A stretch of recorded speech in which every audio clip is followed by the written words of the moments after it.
Bismillahirrahmanirrahim.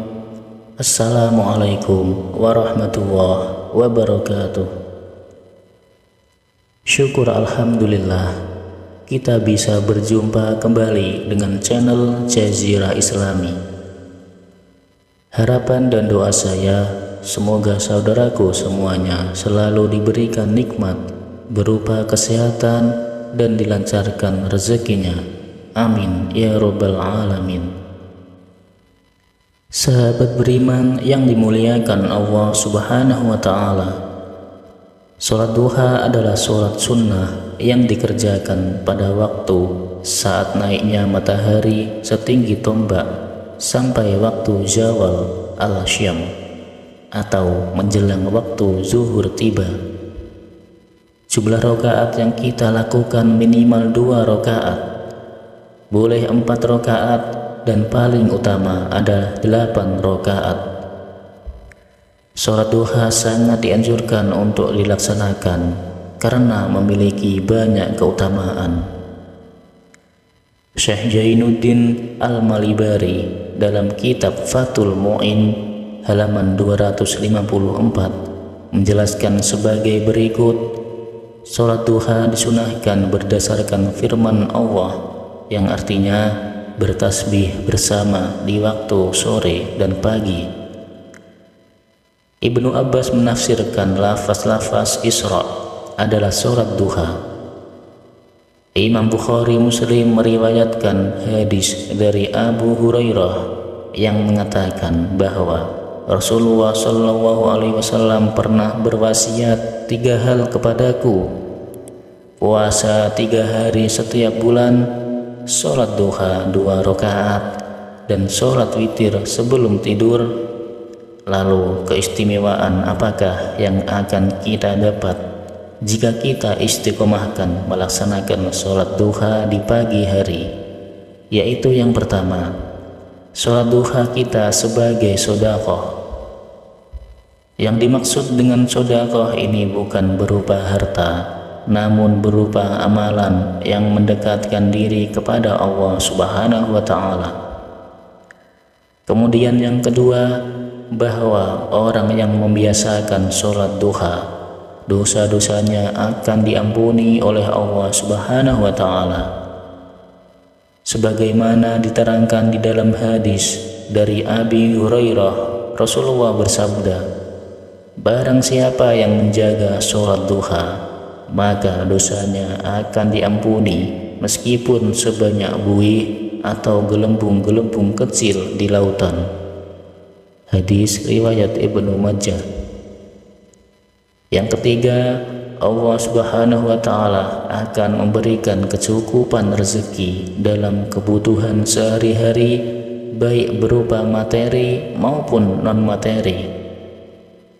Keutamaan ini diterangkan dalam hadis qudsi yang kualitas sanadnya sahih menurut Imam Asy-Syafi'i.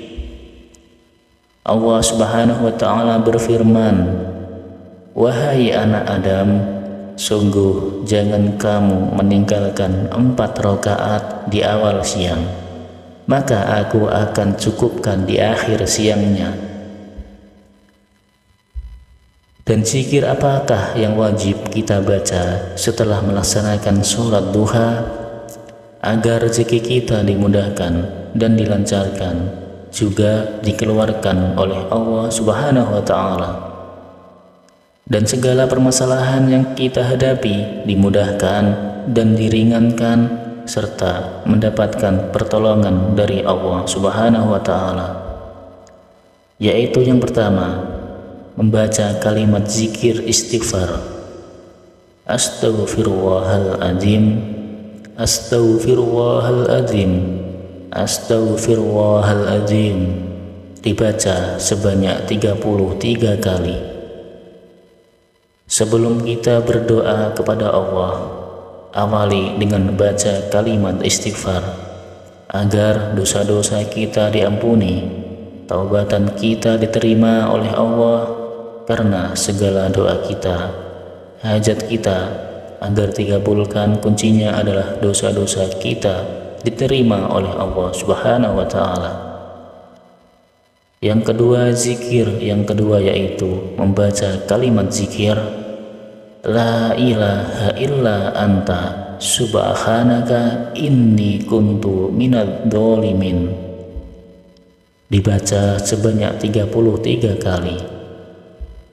Zikir ini adalah zikir memohon pertolongan kepada Allah Subhanahu wa Ta'ala. Barang siapa yang membaca kalimat zikir ini, maka apapun, segala kesusahan, kesulitan apa saja yang kita hadapi akan dapat dan pertolongan dari Allah Subhanahu wa Ta'ala. Zikir yang ketiga atau yang terakhir yaitu membaca zikir Ya Hayyu Ya Qayyum. Barang siapa yang selalu membaca kalimat zikir yang mengandung arti selalu mengagungkan nama-nama Allah, maka apa segala keinginannya akan dikabulkan, akan mendapatkan ridho dari Allah Subhanahu wa Ta'ala. Lakukanlah sholat duha dan baca zikir ini dengan penuh keistiqomahan dan keyakinan kepada Allah Subhanahu wa Ta'ala.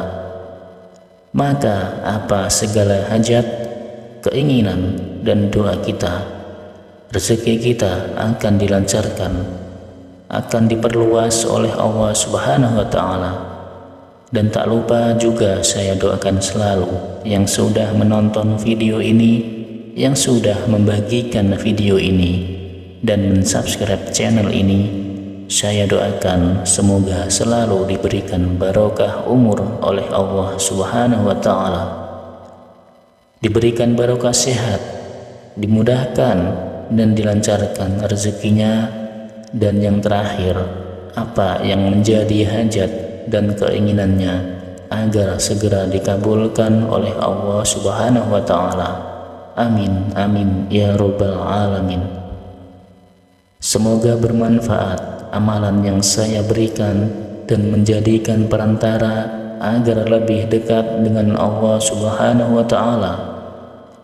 Izinkan saya memohon maaf bila ada salah dalam penyampaian kata-kata. Sekian, wassalamualaikum warahmatullahi wabarakatuh.